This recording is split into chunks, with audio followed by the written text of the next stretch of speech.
Hello, and welcome back to Simply Fluent. Before we begin, a quick note. All our lessons have English subtitles, but if you want, you can activate subtitles in your own language using the YouTube player. This can be a great tool to help your learning. Imagine you are in a meeting at work, or maybe just having a discussion with friends. Someone shares an opinion. How do you show that you agree? More importantly, how do you show that you disagree without sounding rude or starting an argument? Expressing agreement and disagreement politely is a crucial skill for clear communication and building good relationships. Just saying I agree or I disagree can sometimes sound too strong or too simple. Fluent speakers use specific phrases to make these interactions smoother. So, are you ready for another lesson to boost your communication skills? By the end of this dynamic class, you will learn the 15 most important phrases to agree and disagree politely and professionally in English. Let's begin. Part 1. Expressing strong agreement. Phrase 1. I completely agree. This is a simple, clear, and strong way to show you share the same opinion. Let's practice. I completely agree. Phrase 2. Exactly. Absolutely. These are short, enthusiastic words you can use when you strongly agree with what someone just said. Let's practice.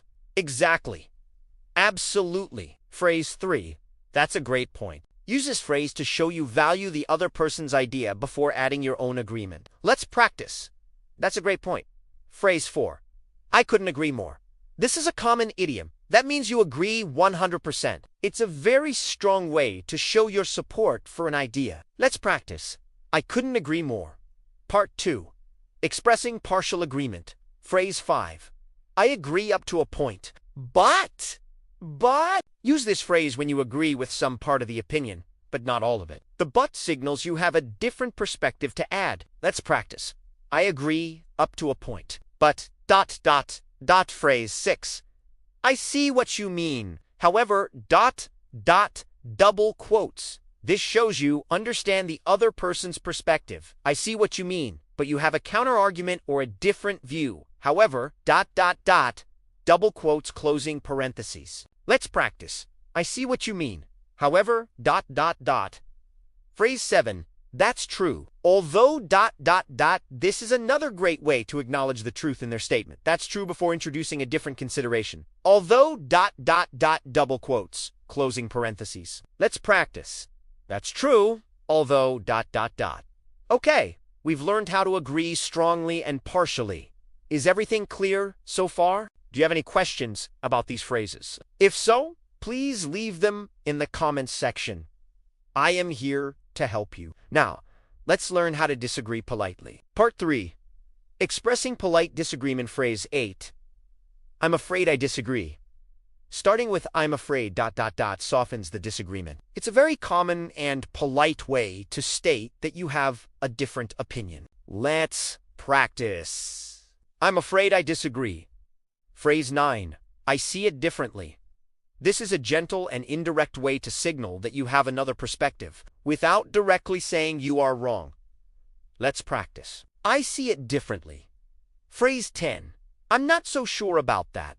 This phrase expresses doubt or uncertainty about the other person's point, rather than a strong disagreement. It's softer. Let's practice. I'm not so sure about that. Phrase 11. Respectfully. I have a different view using the word G. Respectfully clearly shows that, even though you disagree, you value the other person and their opinion. This is excellent for professional settings. Let's practice. Respectfully, I have a different view. Phrase 12.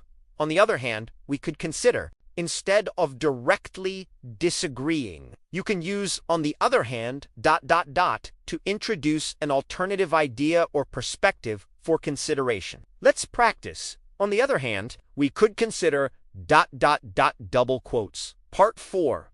Checking for understanding and concluding. Phrase 13.